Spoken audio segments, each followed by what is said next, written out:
Mempersiapkan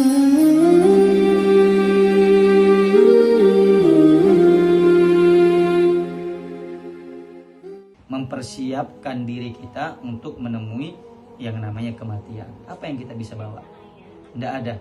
Semuanya yang kita bawa di dunia ini tidak akan mungkin bisa kecuali satu, illa wahidan. Kecuali cuma satu. Apa itu? Amalus saleh. Amal yang amal yang baik. Itu nanti yang akan menemani kita, yang menerangi kita di dalam kubur. Terus di sini dikatakan bahwasanya banyak orang-orang yang ketika hidup di dunia mereka seakan-akan lupa dan tertipu dengan kehidupan-kehidupan atau dunia-dunia yang membuat mereka itu lalai daripada kewajiban serta mereka merasa tidak akan diazab oleh Allah. Na'udzubillah wal iyadu billah. Ada beberapa contoh di sini. Yang pertama, ada orang yang dia itu ibadah, luar biasa ibadahnya. Seakan-akan, wah udah cukup dah, anak kan ahli ibadah, tak mungkin Allah azab, belum tentu. Nah, karena di sini dijelaskan di dalam kitab ini ada satu cerita bahwasanya tidak ada seorang manusia pun bila mana Allah memang tidak suka kepada dia, Allah murka, na'udzubillah, mudah-mudahan kita selamat semua. Amin. Kalau Allah sudah murka, maka Allah berfirman dalam Al-Quran, fala ya'manu makrallahi illal qaumul khasirun. Tidak ada orang yang aman daripada makar Allah. Tidak ada. Siapa yang merasa aman itu? Qaumul khasirun. Mereka orang-orang yang rugi. Mereka orang-orang yang lalai. Merasa aman hidup di dunia, merasa ini. Di sini dikatakan, ketika iblis itu dikeluarkan oleh Allah dari surga dan Allah melaknatnya sampai nanti hari pembangkitan, sebagaimana di dalam Al-Quran, Allah Subhanahu wa ta'ala menyatakan, "Qala ya iblis ukhruj," wahai iblis keluarlah engkau. "Fakhruj fa innaka rajim wa inna la'nati 'alaika ila yaumiddin." Sesungguhnya laknatku menyertaimu sampai nanti hari pembangkitan. Itu Allah. Makanya makhluk yang dilaknat, naudzubillah min dzalik, iblis.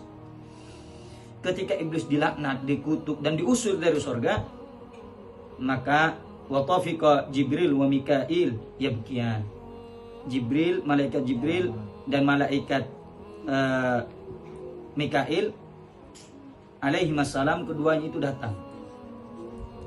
Kemudian dia bersimpuh di hadapan Allah seraya menangis.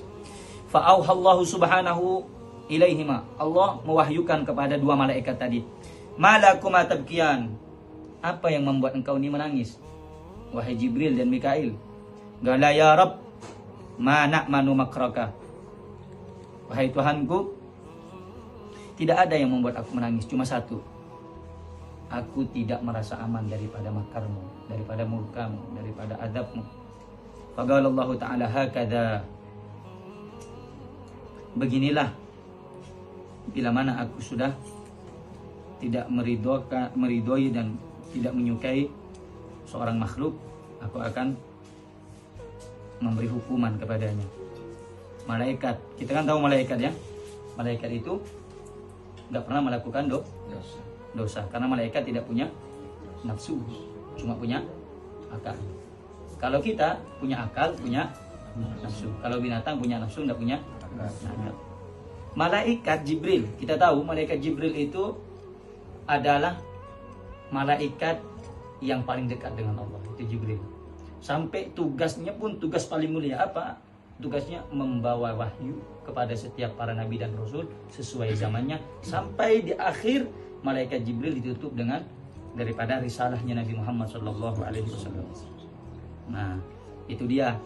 Jika kedua malaikat saja yang Allah ciptakan tak memiliki dosa dan tidak pernah membuat kesalahan, masih tidak merasa aman akan azab dan makar Allah. Lalu bagaimana dengan kita yang hidup, yang senantiasa berbuat kelalaian? Karena itu jangan pernah tinggalkan sesaat dari waktu kita kecuali kita bertaubat kepada Allah Subhanahu wa taala.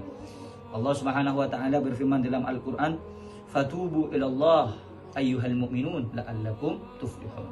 Bertaubatlah kamu sekalian kepada Allah wahai orang-orang yang beriman. Kenapa di sini khitabnya orang yang beriman? Karena kadang-kadang kalau orang yang tidak beriman itu tidak merasa dia itu berharap dengan Allah. Jadi kalau masih ada harapan dalam hati kita kepada Allah, maka kita orang yang beriman. Kadang orang